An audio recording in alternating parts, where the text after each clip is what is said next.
ভোলা দক্ষিণ দিঘলদি ইউনিয়নের আহ্বায়ক কমিটি ঘোষণা। ভোলা দক্ষিণ দিঘলদি ইউনিয়নে বাংলাদেশ জাতীয় পার্টির সম্মেলন প্রস্তুতি কমিটি গঠন করা উপলক্ষে আলোচনা ও মতবিনিময় সভা অনুষ্ঠিত হয়েছে। শনিবার বিকেল 5টায় দক্ষিণ দিঘলদি সরকারি প্রাথমিক বিদ্যালয় মাঠে আয়োজিত অনুষ্ঠানে বিজেপি নেতা হুমায়ুন কবিরের সভাপতিত্বে প্রধান অতিথি হিসেবে উপস্থিত ছিলেন বাংলাদেশ জাতীয় পার্টির ভোলা জেলা সভাপতি আমিরুল ইসলাম রতন।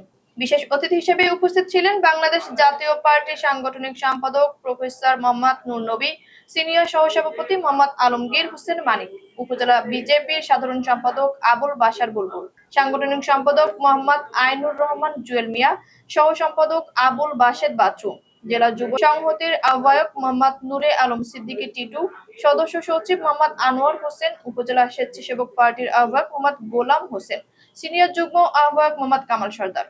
অনুষ্ঠানে হুমায়ুন কবির ও মোহাম্মদ সেলিম হাওলাদারকে আহ্বায়ক, কামরুল হাসান খোকনকে সদস্য সচিব করে 31 সদস্য কমিটি ঘোষণা করা হয়।